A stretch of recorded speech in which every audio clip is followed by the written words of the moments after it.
그랄TV 가족 여러분 안녕하십니까? 우리는 김용택 작가의 교단 일기를 계속 보고 있어요. 오늘은 이어서 9월 8일 수요일 일기를 읽어보겠습니다. 비 뿌리고 태풍 큰 피해 없이 지나가다. 누구누구가 아침에 세수를 안 하고 왔다. 오른쪽 볼에 침자국이 귀 밑까지 하얗게 말라붙어 있다. 아주 뚜렷하다. 어젯밤 누구는 모로 누워서 잠을 잔 모양이다. 이렇게 예전엔 세수도 안 하고 오는 아이들이 있죠. 아이들이 즐겁게 어울려 논다. 금방 싸우고 울다가도 또 금방 어울린다. 저렇게 크고 작은 갈등을 조절하고 자기를 고쳐가야 한다.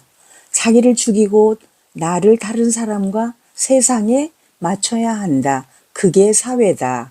학교에서, 집에서, 사회에서 아이들에게 행복을 맛보게 해주어야 한다. 아이들을 왜 학교라는 곳에 모아두었는지를 생각해야 한다. 행복이 혼자 잘 사는 데서 오는 게 아니라 함께 어울려 사는 데 있음을 맛보게 해주어야 한다. 행복을 맛본 아이들은 어른이 되어도 행복을 찾아 산다. 행복을 찾다가 없으면 행복을 만들어낸다. 창조적인 삶도 그런 데서 나온다. 사람들이 어울려 살 때 삶의 가치가 빛난다. 사람은 죽는다. 죽으면 남는 게 무엇일까? 죽음을 생각할 때 사람은 나와 세상 앞에 겸허해진다. 어떻게 살아야 할까? 어떻게 살아야 빛이 날까? 행복할까? 그게 우리 인류의 진보이고 역사다. 진보의 개념을 다시 써야 한다. 경제적인 부를 찾는 것을 진보라고 할 수 없다. 안락과 편리한 생활은 대량 생산과 대량 소비를 부르고 그것은 자원 고갈을 부른다. 이로 인해 죽어가는 자연과 인간성을 진보라고 말할 수는 없다. 역사란 인류가 행복을 찾아가는 길의 기록이어야 한다. 이렇게 말을 했습니다. 여러분, 이 일기를 통해서 참 울림이 많은데요. 학교라는 곳이 왜 필요하냐면 서로 아이들끼리 찌그락찌그락 하면서 갈등을 서로 야기시키고 그것들을 조정하는 국면들이 모여가지고 하나의 인격체를 형성해 가는데 정말 필요한 그러한 과정이기 때문에 집에서 혼자 부모에게 공부를 하는 아이들도 더러 있는데요.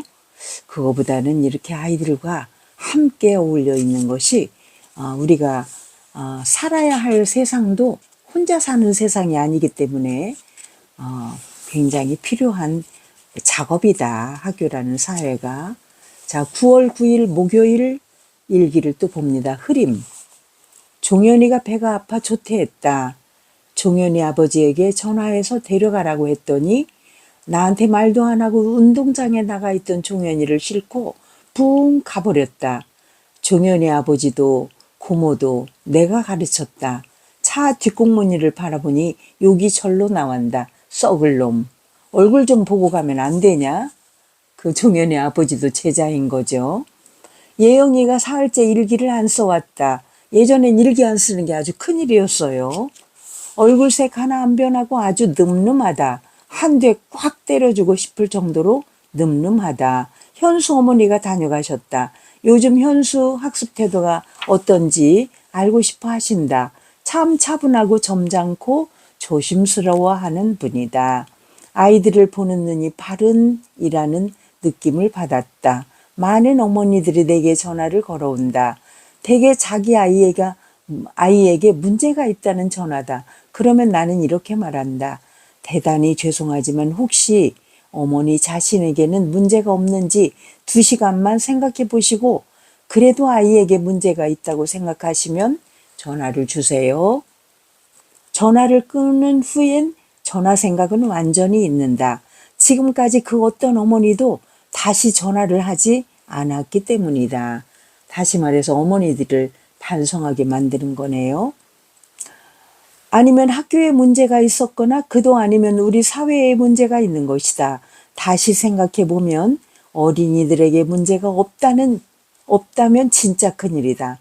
하지만 그 문제를 확대해서 문제아로 만드는 것은 부모와 학교와 사회다. 아이에게 거는 크고 작은 어른들의 욕망이 아이들을 망친다. 훌륭한 사람 뒤에는 훌륭한 어머니가 있었다. 그 훌륭한 어머니가 아들에게 늘 무슨 말을 했을지 한번 생각해 보자. 요즘 어머니들처럼 야 이놈아 공부 못하면 저기 공사판 아저씨들처럼 살게 돼 라고 했을까? 아니면 공부 못하면 시집 못 간다 처럼 인격 파탄적인 말을 했을까? 아마도 훌륭한 어머니라면 이렇게 가르쳤으리라. 너는 이 세상 그 누구보다도 귀한 사람이니 너를 잘 가꾸고 정직해야 한다. 진실해야 한다. 적어도 너 혼자 잘 먹고 잘 살려는 째째한 사람이 되어서는 안 된다. 인류를 위해 봉사하는 큰 산 같은 사람이 되어야 한다. 우리는 한석봉의 어머니 이야기를 자주 한다. 나는 어머니가 보고 싶어 밤길을 달려온 아들을 매몰차게 내치는 사랑을 배우라고 하고 싶다.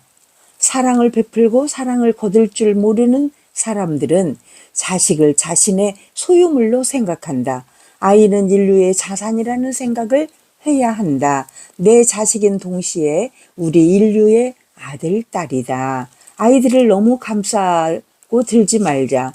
내 자식을 소유물로 생각하지 말자. 강연할 일이 있으면 나는 학생들에게 꼭 이 말을 묻는다. 우리는 왜 공부를 할까? 지금껏 이 질문에 바르고 옳은 답을 하는 학생을 보지 못했다. 대개가 돈을 많이 벌려고, 출세하려고, 좋은 대학에 가려고 그 정도가 고작이다. 아이들은 떳떳하고 당당하게 왜 공부하는지를 말하지도 못하면서 공부를 한다. 도대체 이 무슨 뚱딴지 같은 일인가? 왜 공부를 하는지 모르면서 공부를 하다니? 이럴 수는 없다. 나는 늘 우리 아이들에게 정다운 선생님, 좋은 사람, 다정한 어른이 되려고 노력하며 살았다.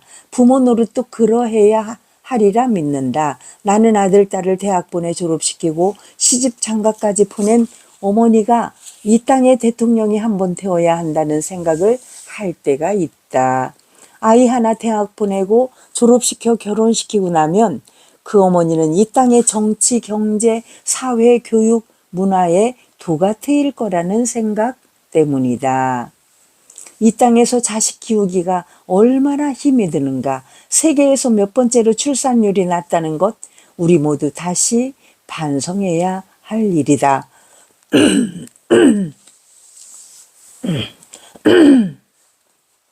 현수 어머니의 태도 덕분에 많은 생각을 했다. 일상생활에서 일어나는 큰일이나 작은 일이나 그 일에 대해 자기 나름대로 철학과 신념을 가지고 견해를 표시하며 사는 사람은 아름다워 보인다. 자기 생활과 삶의 범위를 넘어 세상 일에 참견하고 허풍을 떠는 사람보다 이렇게 소소한 자기 책무를 거스르지 않고 따사로운 견해를 가지고 사는 사람들이 그립다. 어느 길모퉁이에 홀로 피어있는 풀꽃만큼이나 그 모습은 아름다워 보인다. 그나저나 종현이 이놈 자식 괜찮은가 모르겠네. 역시 교사는 이렇게 아이들 걱정이 많아요. 9월 10일 금요일 흐림. 흐린 날씨 속에서도 벼들은 샛노랗게 익어간다. 1년 중 들녘이 가장 아름다운 나라가 된다. 오늘도 하영이와 예영이는 몇 번을 싸웠다. 점심시간에 식당에 가서 앉았더니 쌍둥이 중 언니인 하영이가 내 물잔에 물을 따라 가져다 놓으며 동생 예영이 흉을 본다.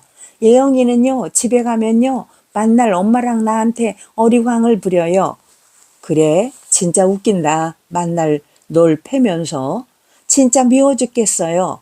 그럼 언제 우리 반 모두 내 편 들어줄 테니 한번 붙어서 패버려. 그래도 못 이겨요. 밥을 먹고 있는데 예영이가 오더니 하영이 물을 떠다 주며 언니 옆에 앉는다. 우린 예영이를 보며 웃었다. 예영이가 왜? 그런다. 우린 그냥 했다. 9월 11일 토요일 세찬 비.